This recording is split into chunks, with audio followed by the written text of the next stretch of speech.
தீர்க்கதரிசன புத்தகம் 4ஆம் அதிகாரம் 2வது வசனம். Malachi chapter 4 verse 2. It's a very familiar verse. We all know about that, but I just wanted to read it. But to you who fear my name, the Son of Righteousness shall arise with healing in his wings, and you shall go out and grow fat like stall-fed calves. Amen. ஆனாலும் என் நாமத்துக்கு பயந்திருக்கிற உங்கள் மேல் நீதியின் சூரியன் உதிக்கும். அதன் செட்டைகளின் கீழ் ஆரோக்கியம் இருக்கும். நீங்கள் வெளியே புறப்பட்டு போய் கொழுத்த கன்றுகளைப் போல வளருவீர்கள். ஆமென். ஜெபிப்போம். எங்கள் அன்பின் பரலோக பிதாவே, இந்த அருமையான மத்தியான வேளையிலும் உம்முடைய வார்த்தையின் மூலமாக உம்முடைய பிள்ளைகளோடு பேசும், உம்முடைய பிள்ளைகளை உற்சாகப்படுத்தும், பயன்படுத்தும், தைரியப்படுத்தும், பலப்படுத்தும். அடியனை மறைத்து நீர் வெளிப்படும். இயேசுவின் நாமத்தில் நல்ல பிதாவே, ஆமீன். தேவனுடைய பிள்ளைகளே, இந்த வசனத்தினுடைய முந்தின வசனத்தை வாசிக்கும் பொழுது, இதோ சூளையை போல எரிகிற ஒரு நாள் வரும். Behold, the day is coming. Amen. The day is coming. Tell your neighbor that there is a day, it's coming. ஒரு நாள் வருது. இங்கிலீஷா தமிழா? அவங்களுக்கு தமிழ் தெரியுமா? ஓகே, அதுதான் பார்த்தேன் நான். Thank you so much. God plus.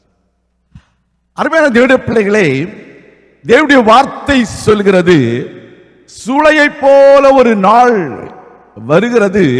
அப்பொழுது வாசிப்போம், எல்லாம் சேர்ந்து வாசிப்போம். அப்பொழுது அகங்காரிகள் யாவரும், அக்கிரம செய்கிற யாவரும், வரலையா சொல்லுவோமா? கரங்களை உயர்த்தி வரலையா சொல்லுவோமா? ஆமென். All that proud, all who do wickedly will stumble. Amen. இந்த நாட்களில் நீங்க அதை தான் வாசிக்கணும். டாக்டர்கள் சொன்னதை கர்த்தர் பொய்யாய் மாற்றுகிறவர். ஹல்லேலூயா. அகங்காரிகளும், ஹல்லேலூயா, அக்கிரம செய்கைக்காரர்களையும் வெட்கமடைய செய்கிறவர் நம்முடைய தேவன். ஹல்லேலூயா. இந்த உலகத்தில் தேவனுடைய பிள்ளைகள் ஒன்று அறிந்து கொள்ள வேண்டும். எப்பொழுதுமே தேவனுடைய பிள்ளைகளுக்கு விரோதமாக அகங்காரிகளும் அக்கிரம செய்கைக்காரர்களும் இருக்கத்தான் செய்வாங்க. இருப்பாங்களா மாட்டாங்களா? இல்லையா? There will be always people, those who are proud and those who do wicked things against God's people. But we have to understand, in spite of every situations, God is there for his children to fight for them. Hallelujah. So we need to understand, we need to go and take refuge under the wings of the Almighty God. That is our duty. Hallelujah. கர்த்தருக்கு பயந்தவர்கள், அவருடைய நாமத்திற்கு பயந்தவர்கள், அவருடைய செட்டைகளின் கீழே போய் என்ன செய்ய வேண்டும்? அடைக்கலம் புக வேண்டும். அவர்கள் அகங்காரிகளாகவும் அக்கிரமக்கார சிந்தை உள்ளவர்களாக இருந்தால் நீங்களும் அப்படி இருக்கக்கூடாது. கேட்டுதா? ரெண்டு பேர் தான் ஆமேன்னு சொன்னாங்க. பாஸ்டர் என்ன இப்படி சொல்லிட்டீங்க? அவன் என்ன பார்த்து என்ன தூக்கி போட்டு மிதிக்கிறான், நான் சும்மா பார்த்துட்டு சும்மா இருப்பேனா? என் கை என்ன புளியங்கா பறிக்க போச்சுதா? நான் விடுவேனா பாஸ்டர் அப்படின்னு நம்ம நின்னோம்னா அவனுக்கும் எனக்கும் என்ன சம்பந்தம் இருக்குது? வரலையா சொல்லு, என்ன வித்தியாசம் இருக்குது? ஆமென். He did it and you did it. Everything is over, man. Get off. அப்படின்னு ஆண்டவர் சொல்லுவார். ஆண்டவர் தான் சொல்லுவார். ஆனா ஆண்டவர் நியாயம் செய்கிறவர். ஒரு ஆளியா சொல்ல முடியுமா?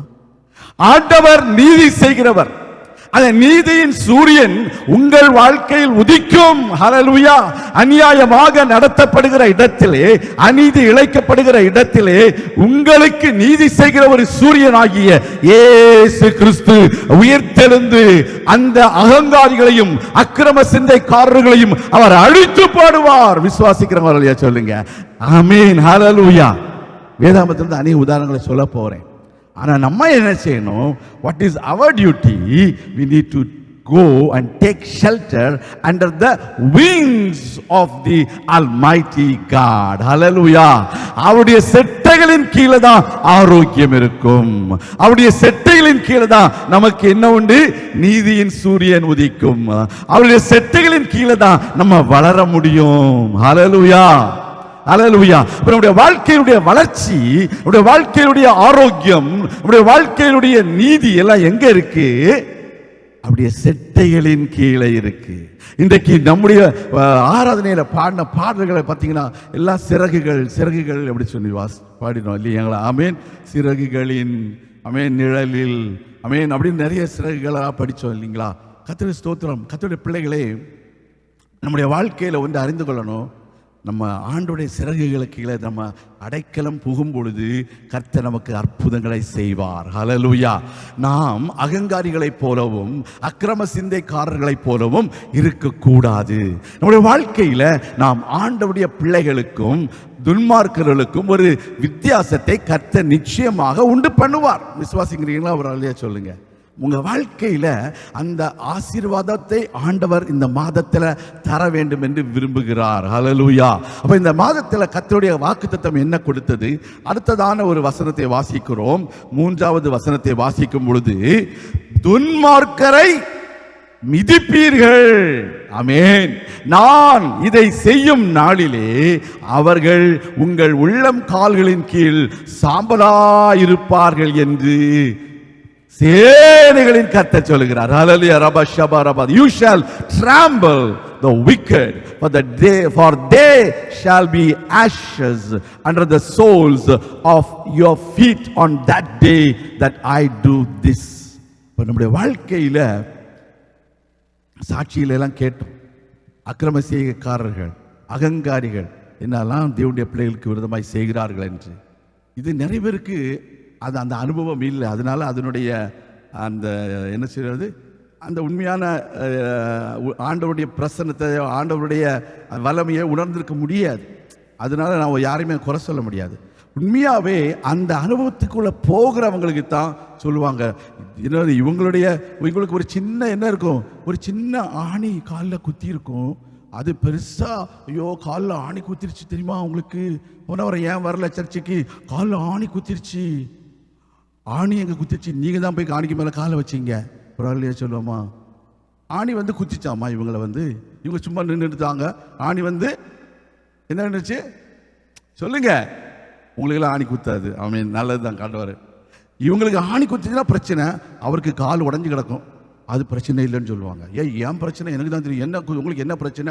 அது ஆணி குத்திருச்சுல அப்படின்னு சொல்லுவாங்க. ஆனால் அவருக்கு என்ன இருக்கும்? இன்னொரு பிரதருக்கு பாவம் கால் உடஞ்சிருப்பார். இன்னைக்கு அப்படித்தான் நம்ம நினைக்கிறோம். கர்த்தருடைய பிள்ளைகளே, அகங்காரிகளும் துன்மார்க்கர்களும் அக்கிரம செய்கைக்காரர்களும் உங்கள் காலின் கீழே வருவாங்க. ஒரு ஆளியா சொல்லுங்க. உங்களுடைய அதிகாரத்திற்கு கீழே வருவாங்க. ஹல்லேலூயா. ஒரு ஆளியா சொல்லுங்க.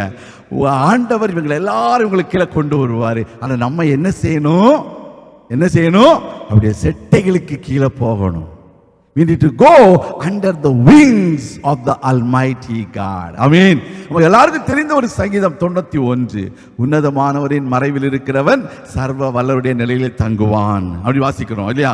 அந்த வசனத்தை நம்ம வாசிப்போம். எல்லாருக்கும் தெரியும். 44வது வசனம், அவருடைய செட்டைகளுக்கு என்ன இருக்குது? அடைக்கலம் புக வேண்டும். அந்த அடைக்கலம் நம்முடைய வாழ்க்கையில வேணும். That's what I said. We need to take refuge under the shadow of the wings of the Almighty God. அப்போ இன்றைக்கு செட்டைகள் என்று சொல்லும் பொழுது ஆண்டவருக்கு செட்டைகளா அப்படின்னு கேட்கலாம் இல்லையா? எப்படிங்க ஆண்டவருக்கு செட்டைகள் இருக்கும்? ஆண்டவர் என்ன தேவதூதன் மாதிரியா இருப்பாரு? நம்ம தேவதூதன் தான் செட்டைகளை பார்த்துருக்குறோம் இல்லையா? எத்தனை பேர் பார்த்தீங்க? எத்தனை பேர் தேவதூதன் செட்டைகளோட வந்து நின்னா? சொல்லு. கர்த்தருக்கு ஸ்தோத்திரம். கர்த்தருடைய பிள்ளைகளை, தேவனுடைய வார்த்தையில கேருபீன்களுக்கு செட்டைகள் இருந்ததுன்னு வாசிக்கிறோம். சேராபீன்களுக்கு செட்டைகள் இருந்தோம். அப்போ தேவதூதனும் அதே மாதிரி ஒரு உருவகத்தில் சொல்லப்படும். ஆனால் ஆண்டவருடைய செட்டைகள் என்று சொல்லுவது ஆண்டவருடைய வல்லமை என்று குறிக்கப்படுகிறது. ஹல்லேலூயா. என்னது?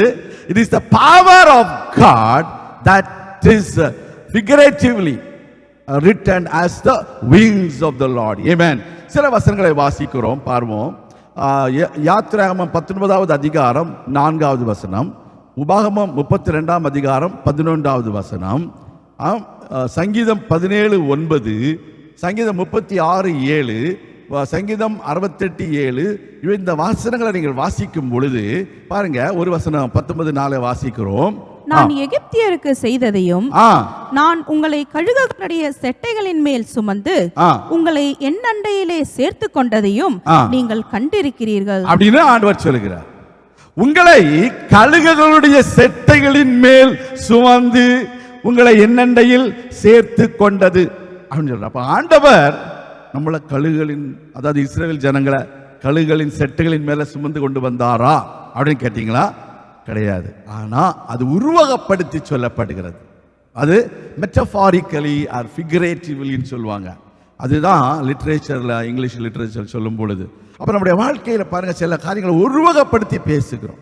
ஆமென், உருவகப்படுத்தி. அப்ப ஆண்டவர் சொல்கிறாரு, சிறகுகளின் மேல, செட்டைகளின் மேல உன்னை சுமந்து கொண்டு வந்து என்னண்டையில் கொண்டு வந்ததை நீங்கள் கண்டீர்களே என்று சொல்லி அடுத்த வசனம், ஆமென், 32வது அதிகாரம் டியூட்ரானமி 32:11 வாசிக்கும் பொழுது, கழுகு தன் கூட்டை கலைத்து தன் குஞ்சுகளின் மேல் அசைவாடி தன் செட்டைகளை விரித்து அவைகளை எடுத்து அவைகளை தன் செட்டைகளின் மேல் சுமந்து கொண்டு போகிறது போல.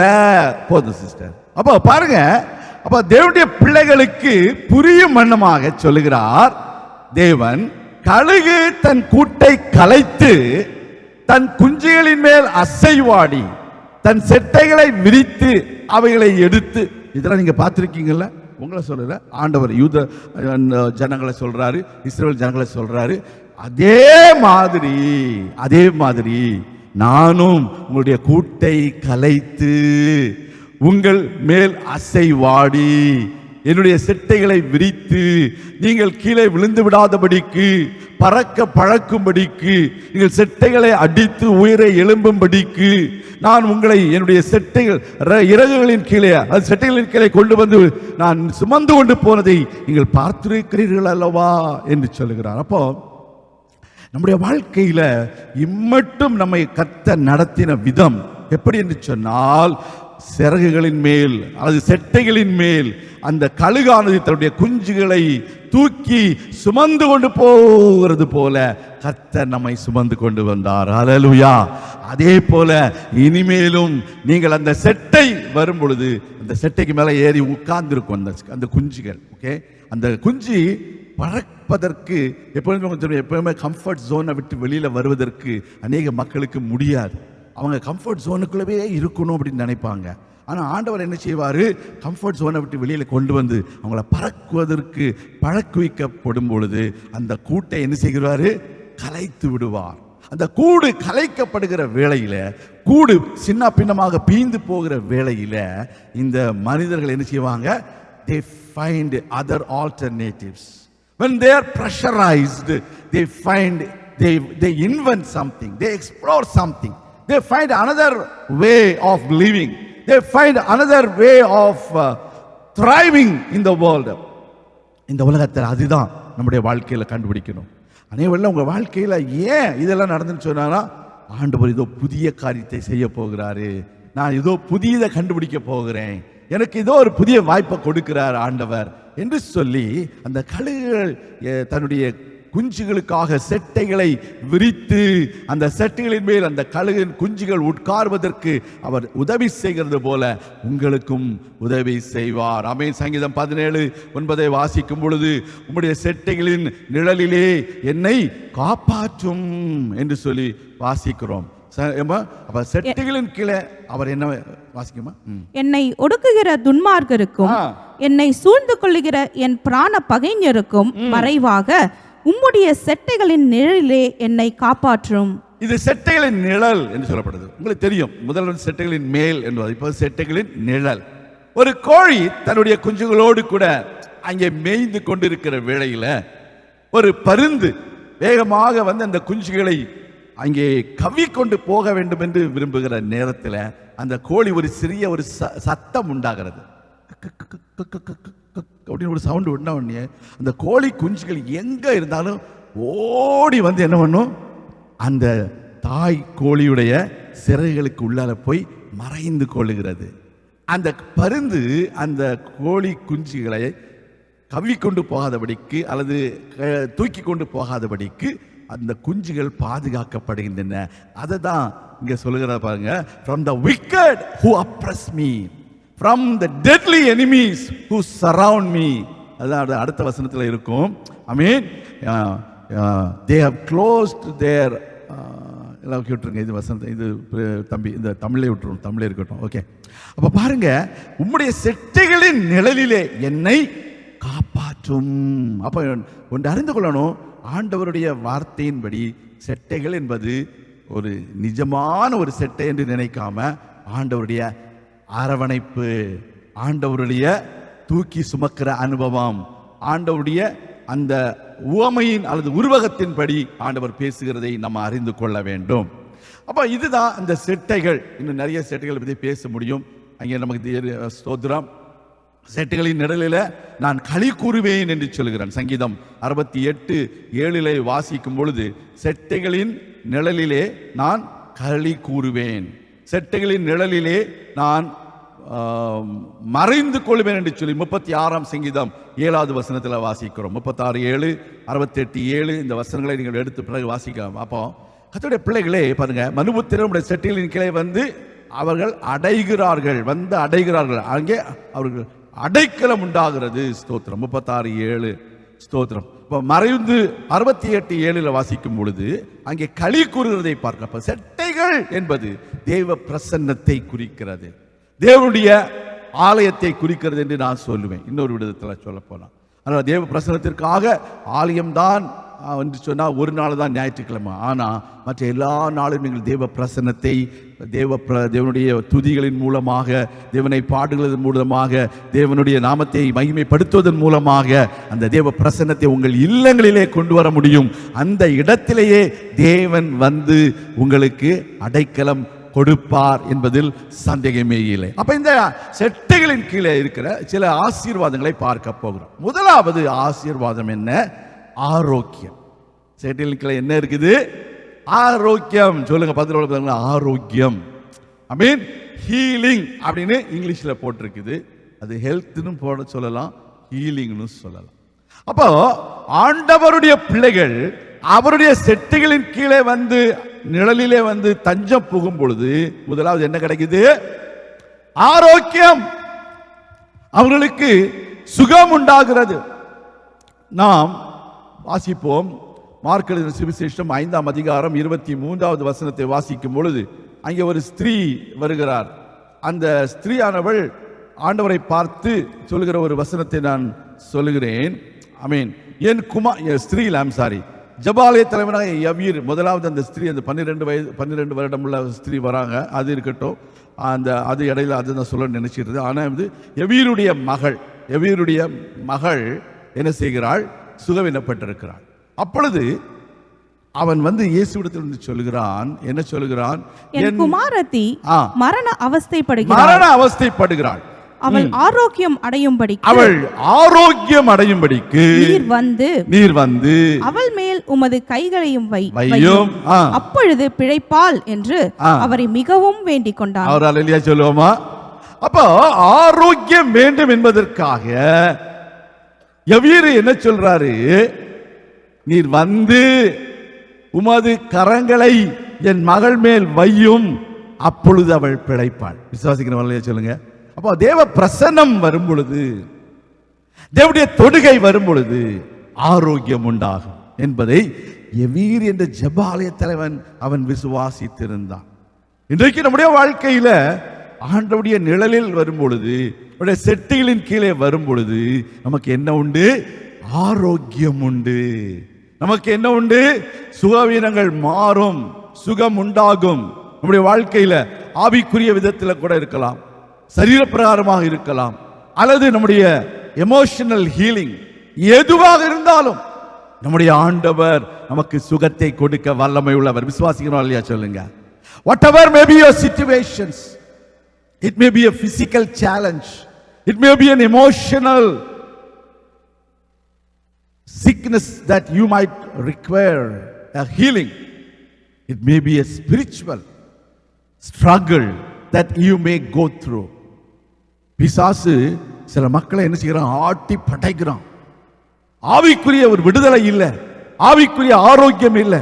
அவன் பிசாசுடைய வல்லமையினால பாதிக்கப்பட்டிருக்கிறார்கள். அந்த கானானிய ஸ்திரீ வருகிறாள், வந்து சொல்கிறாள், என்னுடைய மகள் பிசாசினாலே கொடிய வேதனைப்படுகிறாள் அப்படின்னு சொல்லுகிறார்.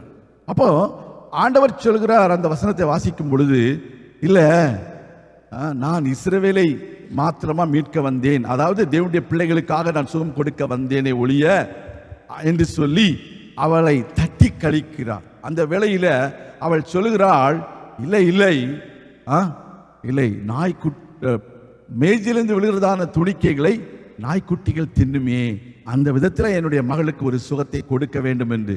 அப்பொழுது அந்த மகளுக்கு உடனடியான ஒரு சுகம் கிடைக்கிறது. அது என்ன சுகம்? ஆவிக்குரியதான ஒரு பிசாசினால் விடுபட வேண்டியதான ஒரு சூழ்நிலை. இன்றைக்கு அநேக வேளைகளில மனிதர்கள் பிசாசினாலே பாதிக்கப்பட்டிருக்கிறார்கள், பிசாசினாலே கொடிய வேதனைப்படுகிறார்கள். அந்த மக்களை விடுவிப்பதற்கும் ஆண்டவர் வல்லவராயிருக்கிறார்.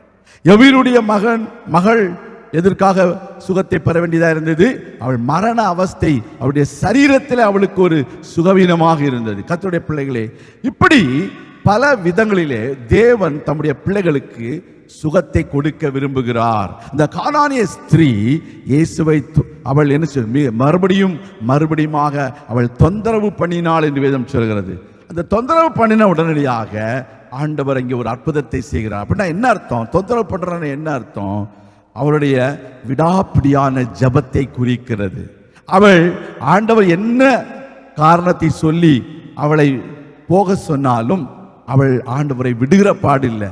அந்த அளவிற்கு ஆண்டவர் அவளை தொந்தரவு பொறுக்க முடியாம அவருடைய விடாப்பிடியான ஜபம் அங்கே ஒரு அற்புதத்தை செய்தது என்று பார்க்கிறோம்.